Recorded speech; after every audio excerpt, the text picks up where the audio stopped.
Jamie, you've got there's a fine line between being courageous and being foolish. Yes. And you've got the steps for us to ensure we work out what the difference is. Yeah, in a commercial environment. Absolutely. I can't advise you how to be courageous or foolish in a different environment. But I think the steps that I've got really are the first one is to question your own motives. This is particularly to do with starting a business. I think, starting a business is a very courageous step. You would ordinarily be leaving some kind of employment behind, some kind of stability. I think some of the biggest mistakes people can make are choosing to start their own business because they're unhappy at work or they don't like their job. Quite often that can come down to a manager who's not following the 6 steps, who's making that job unenjoyable and not necessarily the role itself. I think it's making that step, you have to make sure you do it for the right reasons. Not trying to put people off doing it, but certainly make sure that the reasons for launching a business are genuine.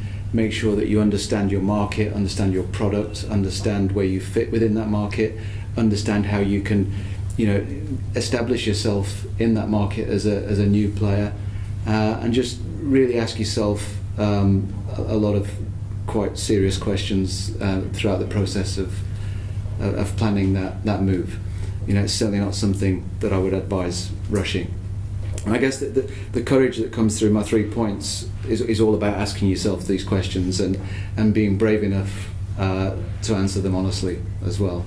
Because I think when you start a business or when you plan a business, there's a lot of blue sky thinking, but you have to get there, and it takes action, and it takes a lot of difficult decisions and difficult internal conversations as well to be really honest with yourself.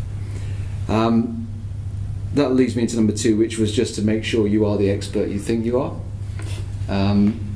Question yourself, put yourself against your competitors, meet your competitors, understand their style, what they're talking about, how they sell their product, what are the reasons why people buy that kind of product or service, and just make sure that when you, assuming you do take the courageous step of starting a business, that you'll be doing it with confidence, and when you're in front of people you'll have that confidence in what it is you're offering. And then another one, which is more for the people that have started a business, I've called it know your limits, but I think as a small business operator it's very easy to try and do everything yourself, and it actually takes an element of bravery to take the risk on of outsourcing parts of your business. Now that might be brave because you're nervous about letting go of something, or it might be brave because it involves taking on costs that you may have not considered. But I think you need to be ruthlessly honest with yourself about what you're good at. And if you started a business because you're good at a certain part of that business, don't try and run the whole business yourself. Certainly not indefinitely. Everybody has a startup phase, everybody needs to keep costs low.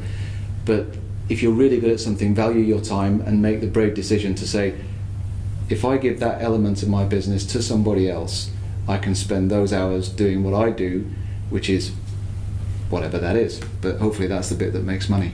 Otherwise you probably shouldn't have started the business. But yeah, that's the final point from me in terms of just deciding when to outsource parts of the business.